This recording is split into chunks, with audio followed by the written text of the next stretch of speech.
Kazivai zvakare vadiwa vateereri navatarisi tokuchingamidza kuchirongwa chenyu chamazuva ose gonai pastor.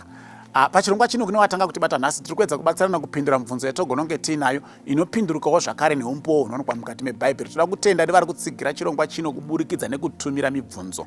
Chirongwa chino chinoendera mberi bedzi kana imi muchitumira mibvunzo. So as long as mibvunzo ichiuya chirongwa chinenge chiendera mberi. Saka please musanyara, hakuna mubvunzo unonzi uyu wakapusa kana kuti wakadi. As long as uri wenyu imimi unokunetsai, please tumirai mibvunzo iwoyo. Vari kuona paFacebook munogona kutumira pama-comment section ipapapa. Vari kuita ma-WhatsApp groups 0772918335. Tinenge tichibatsirana. Regai tiverenge mubvunzo wabvunzwa neimwe hama yedu kwanhasi. Uri kuti gonai pastor, ndingabatsire sei munhu anoti zioni riri pana Isaiah 14:32 ndiro remaZion church ariko nhasi? Okay? Saka ndofunga munhu akasangana nemunhu anoti yedu chechi irimo mubhaibheri, unzi papi? Unzi apakapa pana Isaiah vawaverenga Zion. Saka ari kuti ndingabatsire sei munhu ari kuti Zion iri mubhaibheri ndo Zion yechechi yake iriko nhasi. Now regai tenge taverenga Isaiah 14 wacho vhesi ya 32. Inoti iyo what will they answer the messengers of the nation that the Lord has founded Zion and the poor of his people shall take refuge in it? Anzi vachapindura kuti kudii vanhu vemarudzi kuti Jehovha ndiye akawana Zioni uye vanhu vake vachawana utiziro mariri. Saka pangotorwa pakanzi Zion kanzi ndo chechi yedu. Now Zion kana uchiverenga mubhaibheri raiva nechekumabvazuva kweJerusalem. Paiva nemakomo maviri anga ari very prominent on the eastern side of Jerusalem. One of those two hills ndo rainzi gomo reZion. So it was actually a mountain, if you want, or a hill. Raiva ku east kweJerusalem ndo rainzi Zion. Now mukaverenga mubhaibheri muchiona parinonzi it was the city, Zion was the city of David. Zvizakuita uri ganitanga ndaverenga vhesi yacho 2 Samuel 5. 2 Samuel chapter 5. Akawanda mavhesi acho anodaro anoti Zion the city of David. We'll just use one nekuda kwenguva yedu. Nevertheless David took the stronghold of Zion, that is the city of David. Okay? Akawanda mavhesi anodaro anoti Zion the city of David. Chii chakaitika, David had gone to war with the Jebusites. Saka maJebusites vakanga vawana utiziro hwavo pamusoro pegomo reZion. Vachiitira kuti hondo yaDavid kana yakuya ichibva nekuzasi vaingokungurutsa mabwe yotswanywa iri ikoko. David akazotuma mhare dzake dzikaenda nekuseri kwaivera nemvura dzikakwira kumusoro, and they destroyed the Jebusites and they took over the hill. Saka ndokusaka yakatanga kunzi it's now the city of David because it's a hill which is on the eastern side of Jerusalem. Saka mukanzwa pachinzi Zion the city of David, para kutaurwa the city of Jerusalem.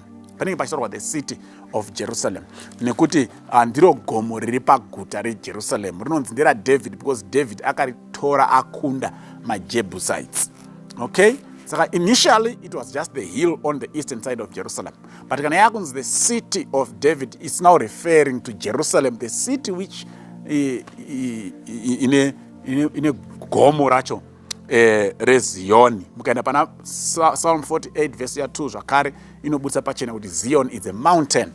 Zion is a mountain. Regaiti verenge Psalm 48 verse 2. Inoti you're beautiful in elevation. The joy of the whole earth is Mount Zion on the sides of the north, the city of the great king. Okay, so Zion igomo. Originally it's a mountain. Then Yakun the city of David because David captured that mountain from the Jebusites, and it's the mountain iripa city of Jerusalem. Saka city of David is the city of Jerusalem.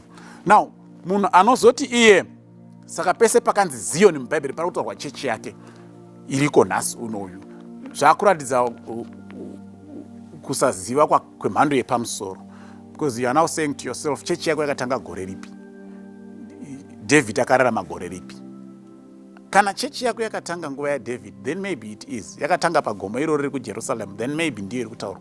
But kana yakatota ndodziziya dzese dzinonzi Zion dzakatangwa nevanhu vatemawo muno muZimbabwe muno, chakati Zion ZCC ndonzi yekwanhingi vakatofa futi vanhu vacho vakatozvarwa muma 19 chakuti.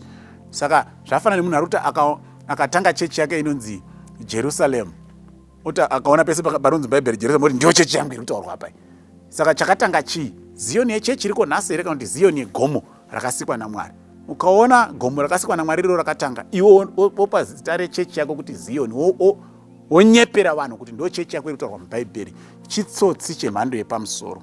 Because ndinogona kungopa zita chechi yangu yandotanga nhasi, any name riri mubhaibheri, ndobva ndakuvhurira ndoti apa mapaona ka ndo pane chechi yacho, kuti imimi vanhu vasingadi kuerenga bhaibheri mutsotswe, mupofomadzwe, mudheredzerwe sekutaurwa kwerumwe nerumwe rurimi. Saka please, Zioni iri mubhaibheri haine chekuita nemachechi ariko nhasi. Vanhu vakangonakidzwawo nezita remubhaibheri vakapa zita rechechi yavo. That church is not the Zion that is being mentioned in the Bible. The Zion that is being mentioned in the Bible originally was Mount Zion, then the seat of David, which is Jerusalem. Then kana matozoda yanyi kuna zvakazarwa chapter 14, kunonzi ndakaona gwayana rakamira ne144,000 on Mount Zion. Kureva kuti vanenge vazomira vakunda naJesu Kristu, because Zion mucherechedzo wokukunda kwaMwari achikunda hondo dzevavengi, sekukunda kwakaita David akakunda hondo yamaJebhusites aida kurwisana nevanhu vaMwari. Saka kana ndakubhuku razvakazarwa, which is eschatological, mazuva ekupedzisira, Zion rinenge rakureva vanhu vaMwari vatokunda. Saka hatigoni kuti kune Zioni nhasi uno, because hatisati takunda, we are still militant. Asi patinenge takunda toita kunzi vamira pagomo reZioni, mucherechedzo kumira kwakaita David pagomo reZioni paakakunda maJebhusites. Noda kudai kuti tabatsirikana, please ngatisabvume kutsotswa nekubiridzirwa. Hakuna Zioni chechi iriko nhasi inonzi ndo yakataurwa mubhaibheri, kwete, handizvo. Mwari atikomborere, amen.